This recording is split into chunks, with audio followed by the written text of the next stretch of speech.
Dans les vidéos précédentes, je vous ai montré que le Docker est un jeu d'enfant.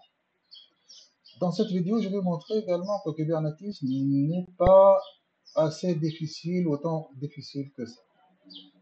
Mais avant, parlons de la structure de la même application qu'on va déployer au niveau de Kubernetes. Parlons un peu de la théorie, c'est juste pour mettre les points sur les i et comprendre comment donc on va organiser notre applicatif. Alors l'idée est simple. Nous allons créer un déploiement qui va représenter l'applicatif PHP avec des pods ou de réplication de pods. Alors ça, c'est notre déploiement.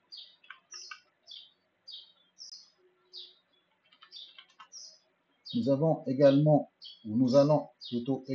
créer un autre déploiement pour représenter MySQL.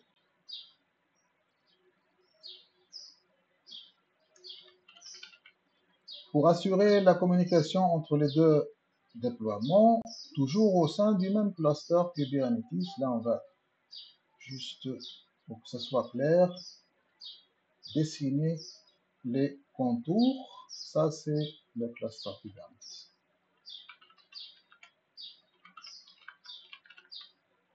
Ça, c'est notre fameux cluster Kubernetes.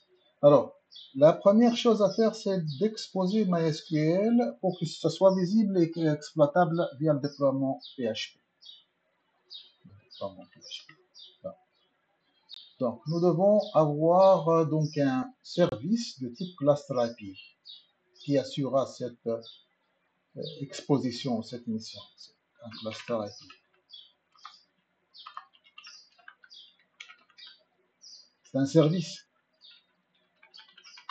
C'est un service K8S. Donc, et puis, dans une deuxième phase, étant donné que l'applicatif va être consommé par notre client,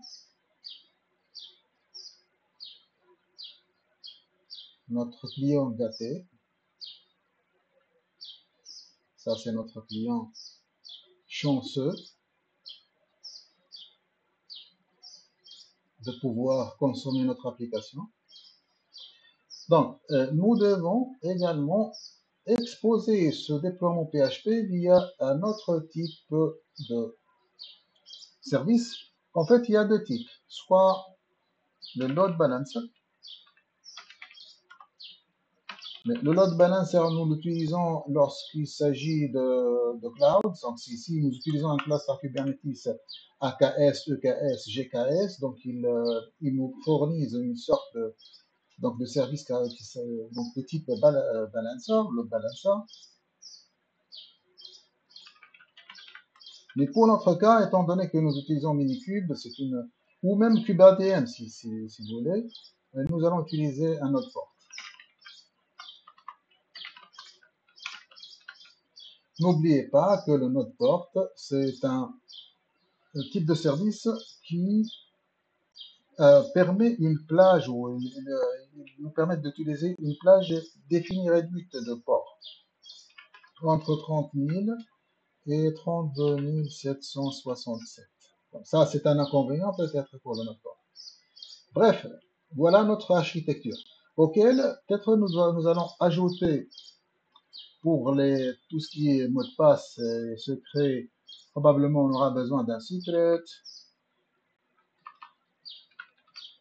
Et probablement, on aura besoin également d'un config map pour le config map là, pour les paramètres. Et nous avons besoin également d'un PV pour qu'il nous persiste les données. Ça remplace un peu le persistent volume, ça remplace en quelque sorte le volume Docker. Et puis là, le PVC, le persistent volume plane. Le PVC. Alors, le PVC. Bien évidemment, là, le MySQL, à travers le persistent volume plane, donc il communique avec le PV qui, à son tour, il stocke les données quelque part.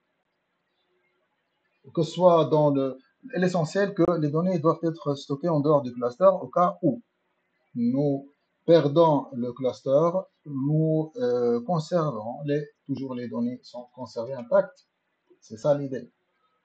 Donc ça c'est en gros donc l'architecture que nous allons déployer. Voilà, je vais arrêter la vidéo pour que ce soit pas trop long là.